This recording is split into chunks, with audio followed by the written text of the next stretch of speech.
Olá, a gente usa a palavra personalidade o tempo todo, né? Mas a história por trás dela é, na verdade, uma batalha de ideias fascinante, super controversa. Vamos mergulhar em como essa busca para entender o eu acabou dividindo a psicologia desde o comecinho. Para começar, vamos pensar numa pergunta que parece até simples. O que exatamente define a essência de uma pessoa? O que faz alguém ser essa pessoa? É um traço específico? Um conjunto de hábitos? Pois é, acontece que a resposta é bem mais complexa do que parece.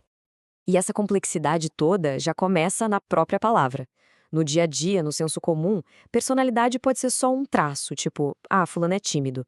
E quase sempre vem com julgamento de valor, se é bom ou ruim. Já para a psicologia, o conceito é muito mais amplo. É a combinação total de tudo que faz uma pessoa ser única. E o ponto mais importante é uma descrição, não um julgamento. E foi justamente essa diferença entre o que a gente fala na rua e o que a ciência estuda que criou um problemão para a psicologia lá no começo, quando ela estava lutando para ser vista como uma ciência de verdade. Olha só, lá no final do século XIX, um cara chamado Wilhelm Wundt fundou o primeiro laboratório de psicologia. E a missão dele era bem clara: ser científico. E o que isso queria dizer? Focar só no que dava para medir, para controlar. Então, um conceito tão vago e complexo como personalidade, bom, foi simplesmente deixado de lado. Mas claro, essa questão não podia ser ignorada para sempre, né? A primeira grande tentativa da ciência de responder o que é personalidade veio de uma abordagem, digamos, bem concreta. E essa resposta veio com John B. Watson e um movimento que revolucionou tudo: o behaviorismo. O argumento dele era radical. Basicamente, se a psicologia quer ser ciência, tem que esquecer a mente, a consciência, e focar só no que dá para ver e registrar: o comportamento. E o que isso significa na prática? Que para os behavioristas, a personalidade não era essa coisa interna, misteriosa. Era simplesmente a soma dos nossos hábitos. Sentimentos, pensamentos, o inconsciente, tudo isso foi jogado fora, porque afinal não dava para observar dentro de um laboratório. E aí veio uma reviravolta completa, uma teoria que dizia exatamente o contrário, que o que realmente importa é justamente aquilo que a gente não consegue ver. Sigmund Freud chegou e virou o jogo de cabeça para baixo. Com a psicanálise, ele disse que as forças que moldam quem a gente é não são os comportamentos que todo mundo vê, mas sim os impulsos, os desejos e as memórias escondidas lá no fundo da nossa mente. E para guiar a gente por esse mundo invisível, Freud criou o que ficou famoso como seu mapa da mente. A metáfora principal que ele usou e que todo mundo conhece é a do iceberg. O que a gente vê na superfície é só uma pontinha do que realmente existe lá embaixo.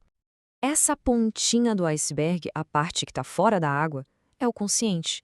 São os pensamentos e as sensações que estão acontecendo agora, nesse exato momento enquanto a gente processa essa informação toda. Um pouco abaixo da superfície tem o pré-consciente. Pensa nele como um arquivo de memórias. Elas não estão ativas o tempo todo, mas sabe, é fácil de acessar. Tipo quando a mente viaja e do nada vem uma lembrança da noite passada. Mas a parte mais uau, mais revolucionária da teoria de Freud está submersa, o inconsciente, a base gigantesca do iceberg. Para ele, é ali que moram os nossos instintos, desejos e conflitos reprimidos, que são o verdadeiro motor por trás de tudo o que a gente faz. E dentro dessa mente, segundo Freud, rola uma batalha sem fim entre três estruturas. Tem o id, que é puro instinto e vive pelo princípio do prazer, gritando "eu quero agora".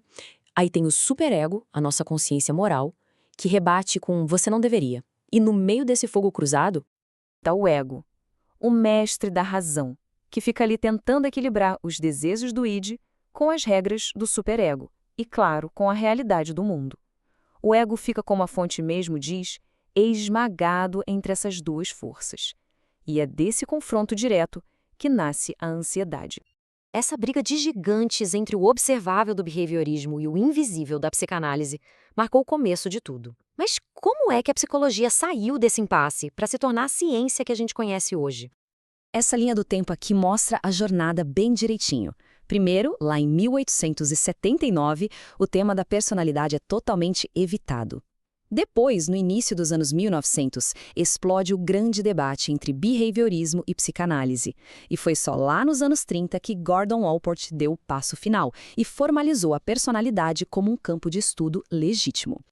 E hoje, para estudar a personalidade cientificamente, os psicólogos juntam o melhor daqueles dois mundos. Eles usam o método clínico, analisando histórias de vida a fundo, uma herança da psicanálise, mas também usam métodos experimentais e correlacionais, para testar hipóteses de um jeito controlado e bem rigoroso. Mas essa investigação toda vai muito além da teoria. Ela se torna absolutamente crucial quando certos padrões de personalidade deixam de ser só um jeito de ser e passam a causar um sofrimento real. É aí que entra o conceito de transtorno de personalidade. Veja bem, não é só um traço peculiar ou uma mania.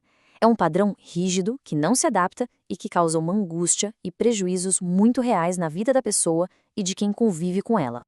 Os exemplos mostram como o tema é sério e como esse sofrimento pode aparecer de várias formas. Vai desde o transtorno de personalidade paranoide, marcado pela desconfiança, e o histriônico, pela busca de atenção, até o narcisista, com aquela grandiosidade toda, e o borderline, que é marcado por uma instabilidade emocional muito profunda. E assim, o que começou como uma simples palavra do dia a dia virou uma área super complexa da ciência. E essa jornada toda revela que a nossa identidade, muitas vezes, é moldada num verdadeiro campo de batalha interno. Isso tudo nos deixa com uma pergunta, nossa, fundamental. Se teorias como a de Freud estiverem certas, e se somos mesmo guiados por forças ocultas e conflitos do passado, quanto controle a gente realmente tem sobre quem nos tornamos? Fica aí a reflexão.